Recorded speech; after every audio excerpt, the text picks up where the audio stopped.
कोपरगाव तालुका education सोसायटीचे KB. Romare कनिष्ठ महाविद्यालय कोपरगाव येथील ई क्लासरूममध्ये सर्व विद्यार्थ्यांचे सहर्ष स्वागत। मित्रांनो, दिवाळीच्या सुट्टीनंतर आपण आजपासून ऑनलाईन प्रशिक्षणास सुरुवात करत आहोत।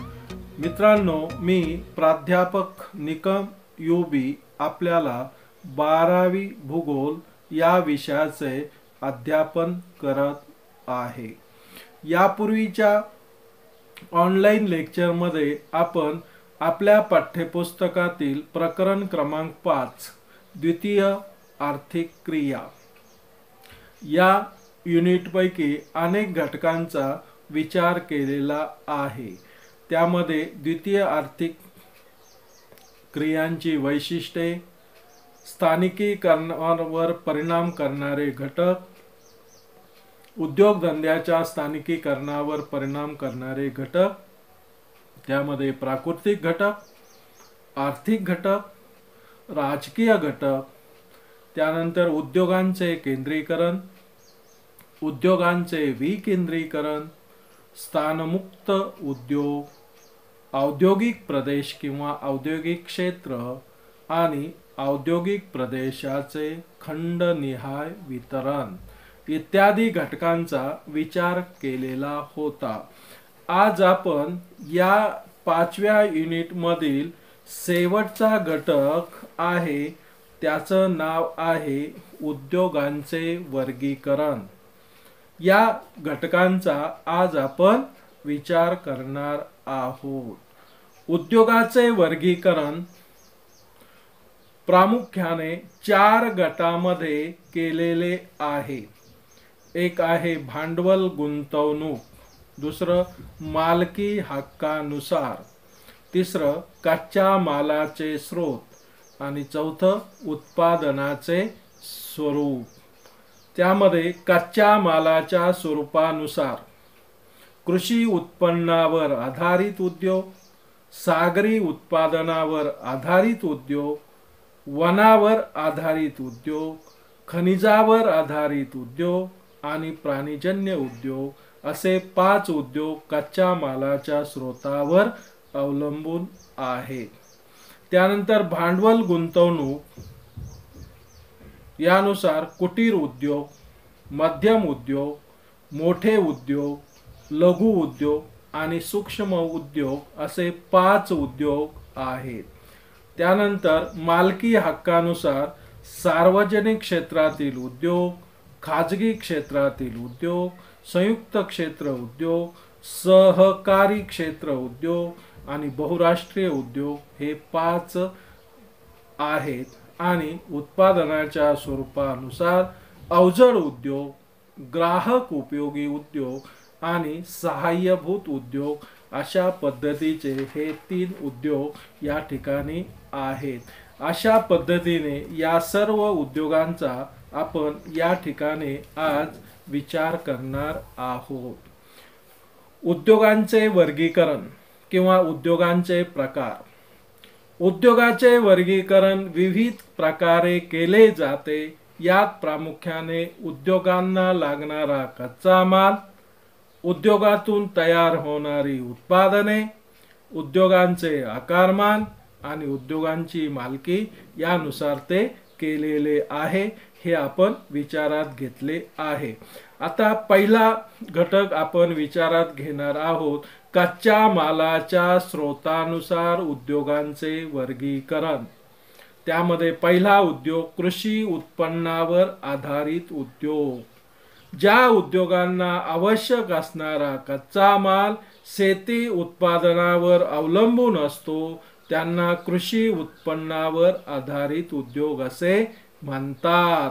या उद्योगात शेती मालावर प्रक्रिया करून अधिक उपयुक्त पक्का माल तयार केला जातो, म्हणून त्यास कच्च्या मालाच्या कृषी उत्पन्नावर आधारित उद्योग असे म्हणतात। उदाहरणार्थ ऊसापासून साखर तयार करणारे साखर कारखाने किंवा कापसापासून कापड तयार करणारे कापड कारखाने आपल्याला सांगता येईल।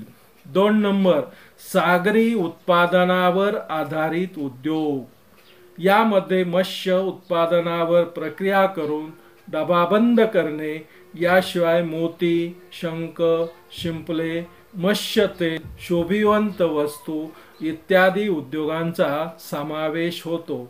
सागरामधून जी उत्पादने मिळतात त्यावर प्रक्रिया करणारे जे उद्योग आहेत त्या सर्वांचा समावेश सागरी उत्पादनावर आधारित उद्योगामध्ये केला जातो. 3 नंबर आहे वनावर आधारित उद्योग. जे उद्योग वन उत्पादनावर आधारित आहेत त्यांना वनावर आधारित उद्योग असे म्हणतात. यामध्ये कागद निर्मिती, जहाज बांधणी, रबर उद्योग, सुगंधी द्रव्य उद्योग, इमारत बांधणी, प्लायवूड निर्मिती, आग पेटी, खेळणी इत्यादी उद्योगांचा आपल्याला विचार करता येईल. याशिवाय वनावर आधारित जे इतर उत्पादनं मिळतात जसे डिंक, मध, रंग हे पदार्थ मिळतात आणि त्यावर आधारित सुद्धा उद्योग हे केलेले आपल्याला दिसून येतात. त्यांना वनावर आधारित उद्योग असे म्हणतात. वनामधून जो कच्चा माल मिळतो त्यावर प्रक्रिया करणारे उद्योग हे वन आधारित उद्योग आहेत. त्यानंतर 4 नंबर खनिजावर आधारित उद्योग. खाणकामातून मिळवलेल्या खनिज संपत्तीवर आधारित उत्पादनांचा समावेश यामध्ये होतो. खनिजावर प्रक्रिया करणारे जे उद्योग आहेत त्यांना खनिजावर आधारित उद्योग असे म्हणतात. खाणीतून विविध प्रकारची खनिजे काढली जातात आणि त्याचा उपयोग केला जातो. उदाहरणार्थ पेट्रोकेमिकल खनिज तेलावर आधारित हा उद्योग आहे. लोह पोलाद उद्योग, ॲल्युमिनियम निर्मिती उद्योग असे आपल्याला सांगता येईल. त्यानंतर 5 नंबर प्राणीजन्य उद्योग. पशुपालनातून प्राप्त होणाऱ्या कच्च्या मालावर आधारित हे उद्योग आहेत. प्राण्यांच्या वेगवेगळ्या अवयवापासून जे उत्पादनं मिळतात त्याचा उपयोग करून प्राणीजन्य उत्पादनं घेतली जातात. उदाहरणार्थ प्राण्यांचे केस, कातडी, हाडे, शिंग, मांस, दूध इत्यादी कच्चा माल विविध उद्योगासाठी वापरला जातो. उदाहरणार्थ बॅगा तयार करणे, चप्पल, बूट तयार करणे, दुग्ध उत्पादनामध्ये चीज, दही, मिठाई तयार करणे, दुग्ध पावडर तयार करणे, तर केसापासून रेशीम कापड, लोकरीचे कापड तयार करणे इत्यादी उद्योग आहेत. कृषी आधारित, सागरी उत्पादनावर आधारित, वनावर आधारित, खनिजावर आधारित आणि प्राणीजन्य उद्योग असे 5 प्रकार आहेत. नंतर भांडवली गुंतवणुकीनुसार उद्योगांचे वर्गीकरण. भारतामध्ये भांडवल गुंतवणुकीनुसार उद्योगांचे पुढील प्रमाणे वर्गीकरण केलेले आहे. 1 नंबर आहे मोठे भांडवल, त्यालाच म्हणायचं मोठे उद्योग, अवजड उद्योग. भारतात 10 कोटीपेक्षा जास्त भांडवल गुंतवणूक ज्या उद्योगात केली जाते त्यांना मोठे उद्योग असे म्हणतात. मोठी भांडवल गुंतवणूक अवजड यंत्रसामग्री व इतर पायाभूत सुविधा इत्यादीसाठी भांडवलांची आवश्यकता असते. उदाहरणार्थ लोहपोलाद उद्योग, वीज निर्मिती उद्योग, वस्त्र उद्योग, पेट्रोकेमिकल उद्योग हे आपल्याला सांगता येईल. 2 नंबर मध्यम उद्योग. 5 ते 10 कोटी पर्यंत भांडवल गुंतवणूक असणारे उद्योग मध्यम उद्योग होय. यंत्रसंच, यंत्रातील गुंतवणूक 5 कोटीपेक्षा जास्त असून 10 कोटीपेक्षा कमी या उद्योगामध्ये असते. उपकरणातील भांडवल गुंतवणूक 2 कोटीपेक्षा जास्त असून 5 कोटीपेक्षा ती कमी असते. उदाहरणार्थ सायकल, दूरदर्शन संच, रेडिओ इत्यादी उद्योग आपल्याला सांगता येतील. 3 नंबर आहे लघु उद्योग. 25 लाख ते 5 कोटी भांडवल गुंतवणूक करणारे उद्योग हे लघु उद्योग म्हणून ओळखले जातात. यंत्रसंच आणि यंत्रातील गुंतवणूक 25 लाखापेक्षा जास्त आणि 5 कोटीपेक्षा कमी असते, तर उपकरणातील भांडवल गुंतवणूक 10 लाखापेक्षा जास्त व 2 कोटीपेक्षा कमी असते. उदाहरणार्थ खेळणी तयार करणे, कागद निर्मिती, बाटल्या तयार करणे, दैनंदिन वापरातील विविध वस्तू तयार करणे. त्यानंतर 4 नंबर सूक्ष्म उद्योग. 25 लाखापेक्षा कमी भांडवल गुंतवणूक करणारे उद्योग म्हणजे सूक्ष्म उद्योग होय. यंत्रसंच व यंत्रातील गुंतवणूक ही 25 लाखापेक्षा कमी असते. उपकरणातील भांडवल गुंतवणूक 10 लाखापेक्षा कमी असते. उदाहरणार्थ पेन तयार करणे, दुग्ध प्रक्रिया उद्योग, प्लास्टिक सामान इत्यादी आपल्याला सांगता येईल. 5 नंबर कुटीर उद्योग किंवा गृह उद्योग.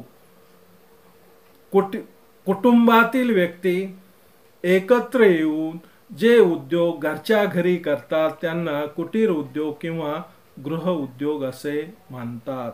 भांडवल कमी परंतु मानवी श्रमाचा अधिक वापर करून केल्या जाणाऱ्या उद्योगांना कुटीर उद्योग किंवा गृह उद्योग असे म्हणतात.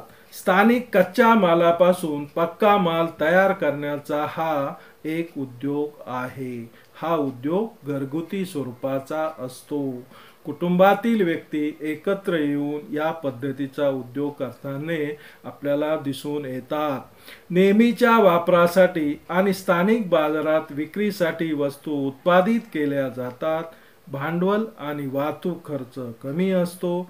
उदाहरणार्थ कुंभारकाम, विणकर, लोहार, सुतार आणि हस्तकला उद्योग यातील कारागीर हे कुटीर उद्योगात गुंतलेले आपल्याला दिसून येतात. हे उद्योग कौशल्याधिष्ठ असल्याने वर्तमान स्थितीत या उद्योगाचे महत्त्व वाढत आहे. यातील काही उत्पादनांना परदेशात सुद्धा मागणी असल्याने ही उत्पादने निर्यात सुद्धा केली जातात. उदाहरणार्थ पैठणी, रजई इत्यादी आपल्याला सांगता येईल. त्यानंतर क उत्पादनावर आधारित उद्योग.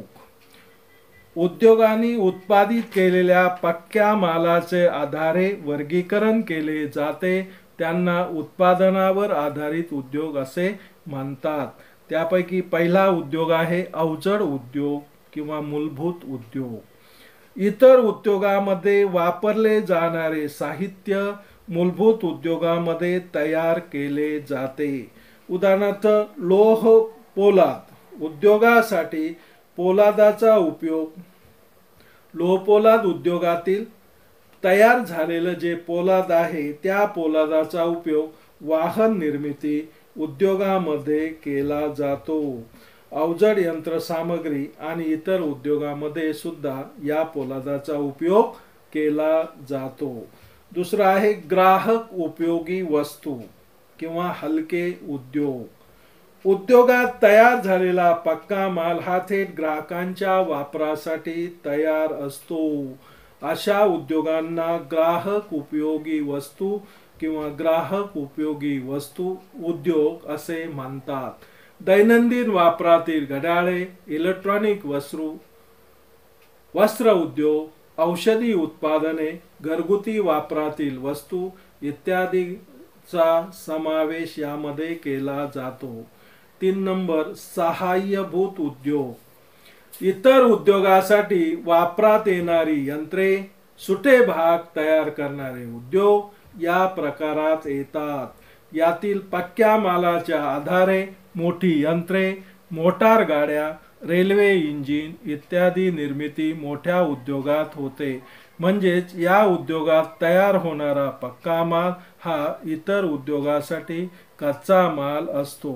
उदाहरणार्थ खिळे तयार करणे, चाके तयार करणे, लोखंडी सळ्या तयार करणे, लोखंडी पत्रे तयार करणे हे आपल्याला सांगता येईल.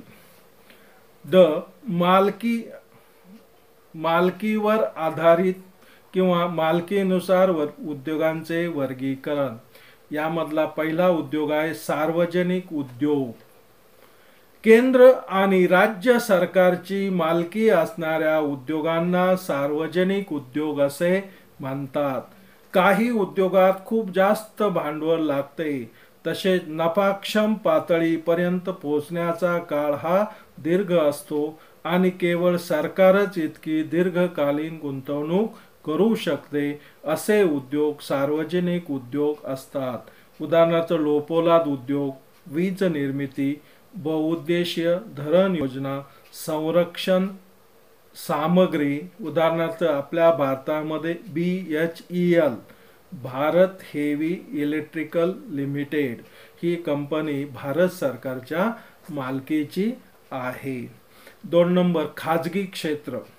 ज्या उद्योगांची मालकी ही वैयक्तिकरित्या खाजगी किंवा भागीदारीतील असते अशा उद्योगांना खाजगी क्षेत्र असे म्हणतात.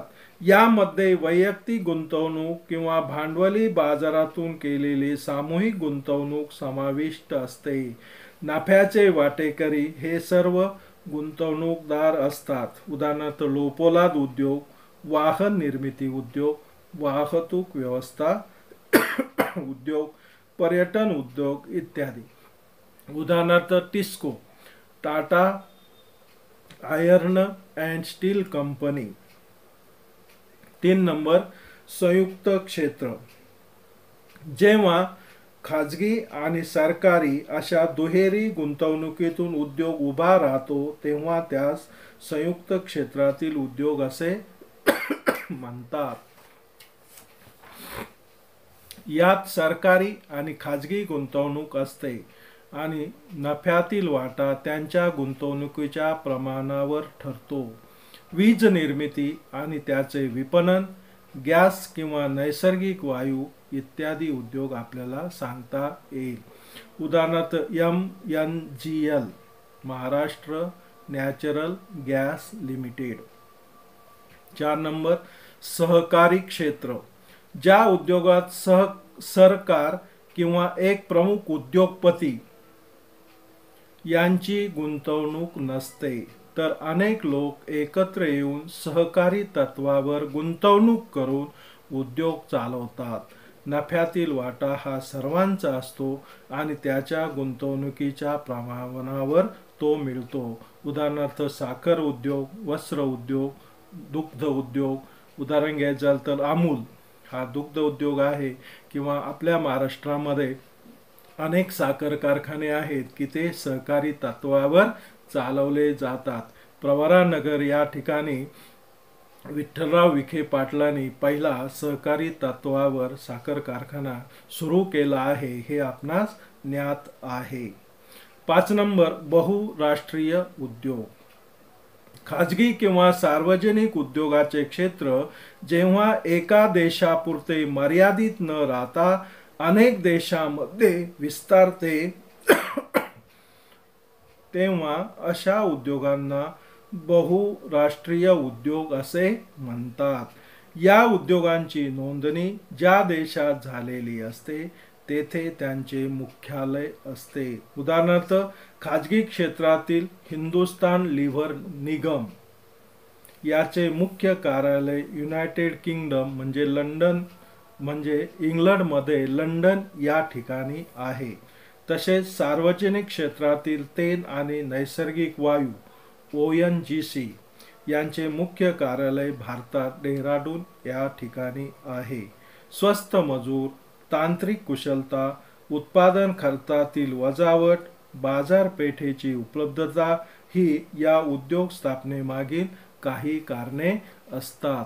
अशा पद्धतीने आज आपण उद्योगाचे वर्गीकरण कशा पद्धतीने झालेले आहे त्याचा विचार केलेला आहे. या ठिकाणी आपले हे युनिट पूर्ण झालेले आहे. पुढील लेक्चरमध्ये आपण आपल्या पाठ्यपुस्तकातील 6वे युनिट तृतीय आर्थिक क्रिया या घटकांचा विचार करणार आहोत. तुम्हाला चॅनल आवडल्यानंतर लाईक करा, शेअर करा आणि सबस्क्राईब करा.